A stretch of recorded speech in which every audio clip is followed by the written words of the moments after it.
Good morning, Bantu. Good morning, Link FM listeners.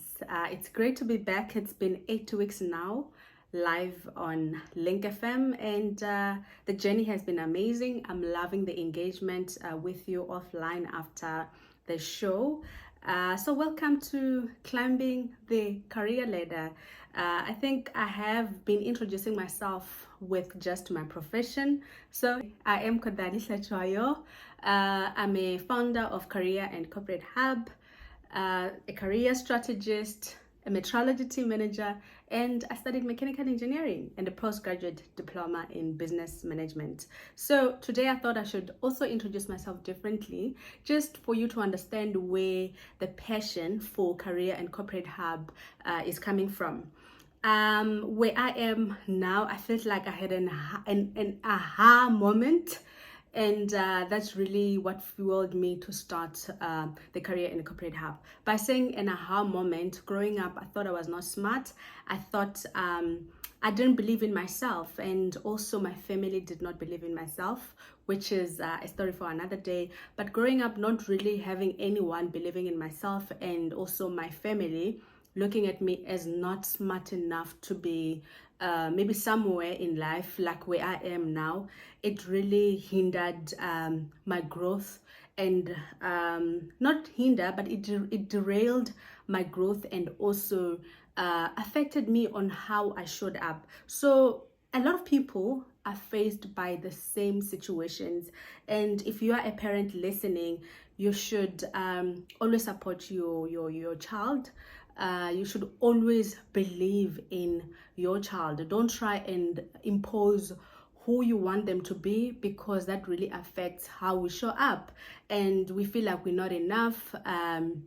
We start doubting our capabilities, which like that's what happened with me. So I think 10 years later, going to varsity, I also struggled a lot, because when I passed matric, I remember my family saying, you passed.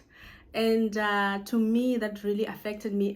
I always ask myself that, what does your past mean? And like when one of your family members is saying, I thought you were not gonna make it in matric, that also made me doubt my capabilities. I felt like maybe I'm not smart enough, but I just passed.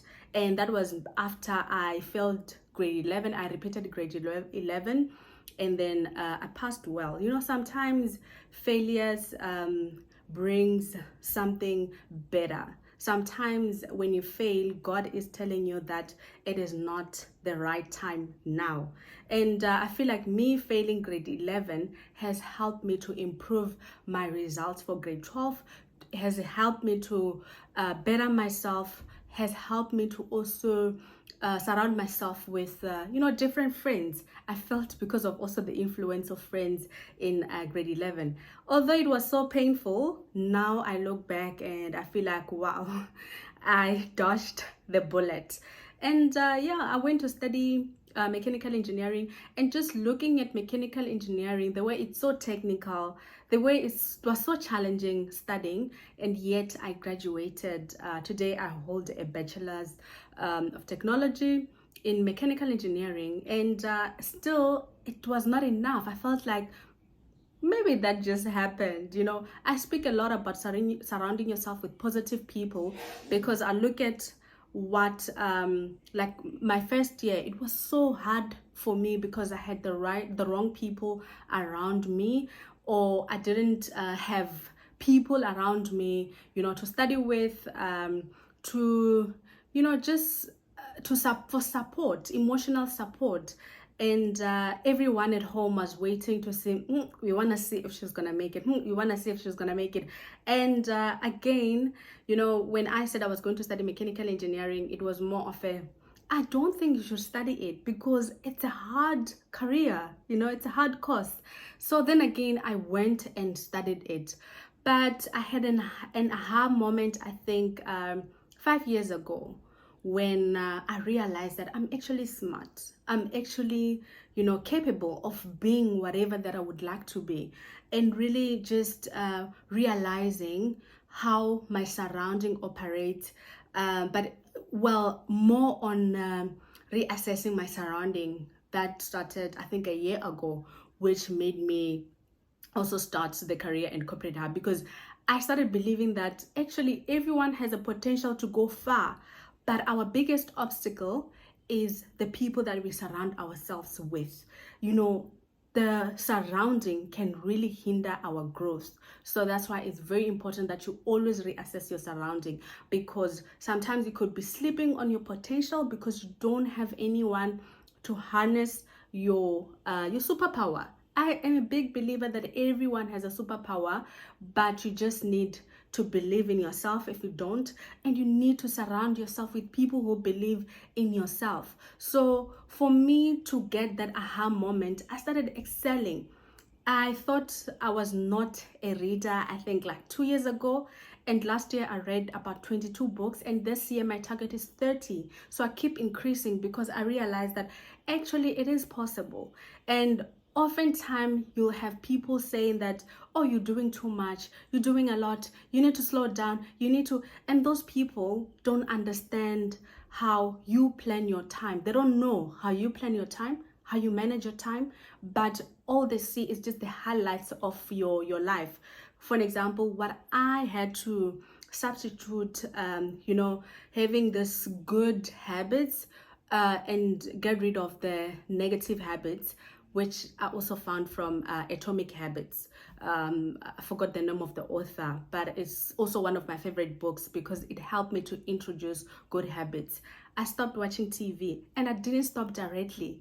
I just started with reading books, having the target. Everywhere I would go, I had a book in my bag.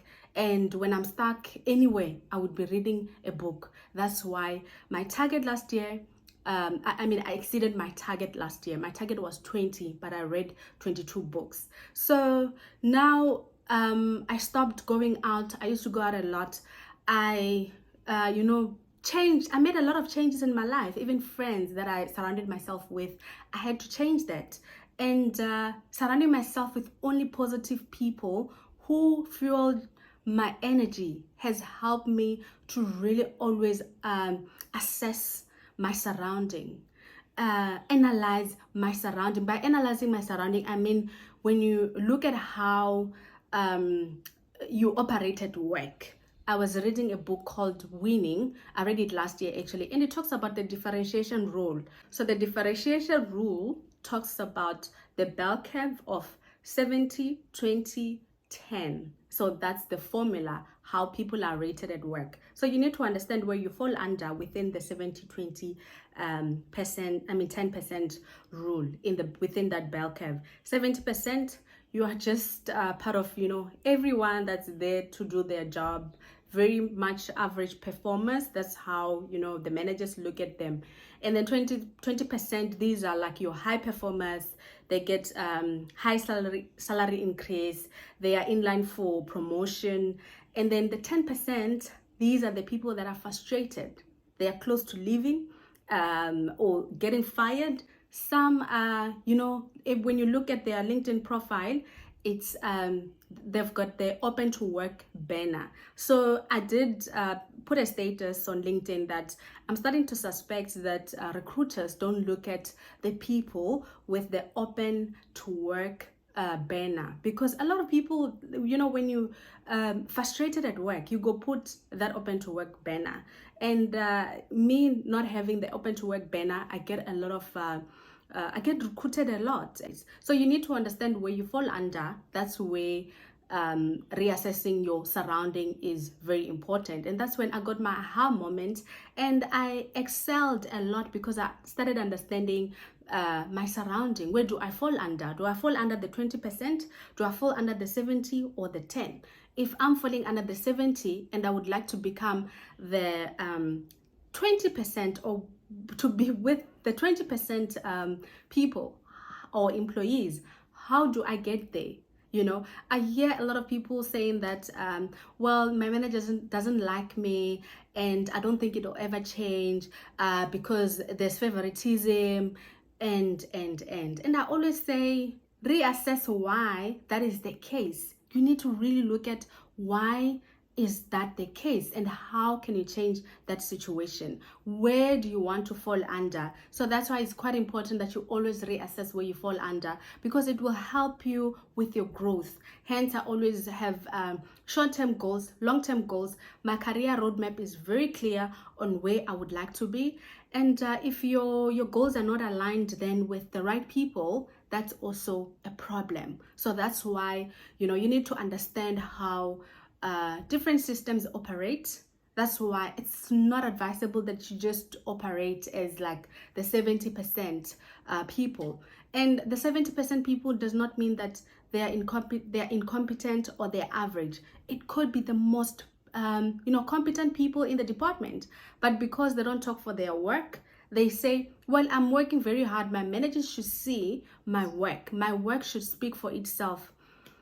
I've got bad news for you. Your work is not going to speak for itself, because managers are very busy to notice what you're doing. If you're not giving a day-to-day report, as long as you're not failing, the manager will, will not bother you. But if you fail or you're not performing, that's when you'll get bothered. But in order for you to become this 20%, speak for your work. So that's why it's really important that you assess where you fall under. And a lot of people, when they are saying that I'm not the favorite, I'm not this, and I always say, well done, you have cracked the code. You know where you fall under, but how do you want to move to a position where you want to be? How do you work on that? So it's quite important that you also work around that. And that's where, Career and Corporate Hub comes in. That's why I'm a career strategist. I help you to map out your career roadmap. If you're feeling stuck, I help you to really visualize where you would like to be. The timeline is very important. I could be saying right now that I want to be president of South Africa, and somebody would look at me like, girl, you're dreaming. But what is the timeline? And understanding or setting up your goals is very important, because you will work towards that goal. So that's why a vision board is very important, or a career roadmap is very important, because you will be able to visualize and really work on what you would like to become. And God's timing is always right. And people always say, well, I'm not gonna work very hard, I'm just gonna pray about it. Yes, well, God will definitely put you where you would like to be in the right time. And definitely God is the one who everything that we want to become is on God's will. But play your part as well to define those goals and pray about them. They will manifest. So start writing what you want for yourself, setting up goals. Start reassessing your surrounding and see if, are you excelling where you are? Where can you excel? So reassess and just write down how you're gonna get there. A lot of us ladies, we are told not to be ambitious because of how the society standards have defined us, that we're not ambitious, we belong in the kitchen, and there's just, the list is long. But now, how do you break that barrier? Because a lot of people feel like, I can't do this because of like looking at your past, for an example, which you should not allow to be a victim of your past. A lot happened in my past that would have made me to give up. So today I want to leave you with focus more on continuous growth. If you are feeling stuck, or you're feeling like you have hit a ceiling right now, you need to reassess your surrounding, because your surrounding could be the one that is hindering your growth or not allowing you to see your full potential. You are a powerhouse. You just need to believe in yourself, and you have to surround yourself with people who believe in yourself. And to all the ladies, happy International Women's Day. I think this month it's really worth celebrating yourself. You've done so many good things, and sometimes we overlook what we've done, because we get so caught up with so many things that are happening in life. That's why it's very important that you visualize and write down everything that you want, and God will make it possible. We can continue engaging on my social media platforms. At LinkedIn, it is Kodani Hladjoyo. At Instagram, it's Kodani_H. TikTok, Career and Corporate Hub. And then YouTube, it's also Career and Corporate Hub. So for those who are looking for CV templates, I have free CV templates on YouTube, and also the structure of what would make your CV stand out. So check them out. All the best. Bye bye.